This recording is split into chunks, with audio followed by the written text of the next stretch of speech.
একটি জাতির ইতিহাস তখনই পূর্ণতা পায় যখন সেই জাতি তার ভাষা, সংস্কৃতি ও আত্মপরিচয় রক্ষায় সংগ্রাম করে। ভাষা আন্দোলন বাংলাদেশের ইতিহাসের সেই গৌরবময় অধ্যায় যা আজও আমাদের প্রেরণার উৎস। 1947 সালে ভারত বিভাগের পর পাকিস্তান নামে একটি নতুন রাষ্ট্রের জন্ম হয়। এই রাষ্ট্রের দুটি অংশ, পূর্ব বাংলা ও পশ্চিম পাকিস্তান। সংখ্যাগরিষ্ঠ জনগণ বাংলা ভাষাভাষী হলেও শাসক গোষ্ঠী উর্দুকে একমাত্র রাষ্ট্রভাষা করার সিদ্ধান্ত নেয়। এই অন্যায়ের প্রতিবাদে 1948 সালে ঢাকা বিশ্ববিদ্যালয়ের ছাত্ররা রাষ্ট্রভাষার দাবিতে প্রথম সরব হয়।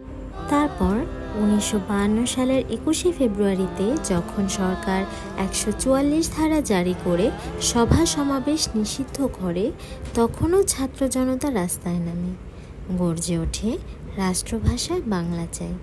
পুলিশ নির্বিচারে গুলি চালায়। রফিক, সালাম, জব্বার, বরকত, শফিউর সহ অনেক তরুণ শহীদ হন।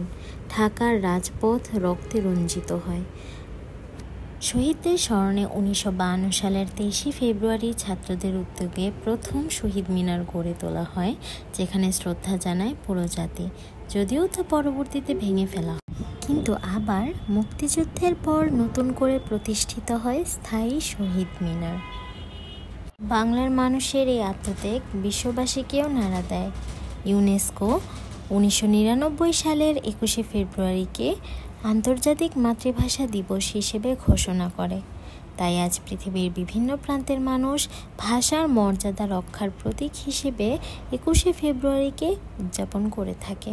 ভাষা আন্দোলন কেবল ভাষার অধিকারের সংগ্রাম নয়, এটি ছিল আমাদের অধিকার, স্বাধীনতা আর আত্মমর্যাদার আন্দোলন, যে লড়াই থেকেই জন্ম নেয় আমাদের মুক্তির পথ। শহীদ মিনার আমাদের স্মরণ করিয়ে দেয়, ভাষা আর স্বাধীনতার জন্য বাঙালি কখনো মাথা নত করেনি। ভাষার জন্য যারা জীবন দিয়েছে, যাদের প্রতি চিরকালীন শ্রদ্ধা। ভাষার জন্য যারা লড়েছে, তাদের প্রতি ভালোবাসা। 21শে ফেব্রুয়ারি আমাদের গর্ব, আমাদের চেতনা। তাই আমরা বলি, আমার ভাইয়ের রক্তে রাঙানো 21শে ফেব্রুয়ারি আমি কি ভুলিতে পারি।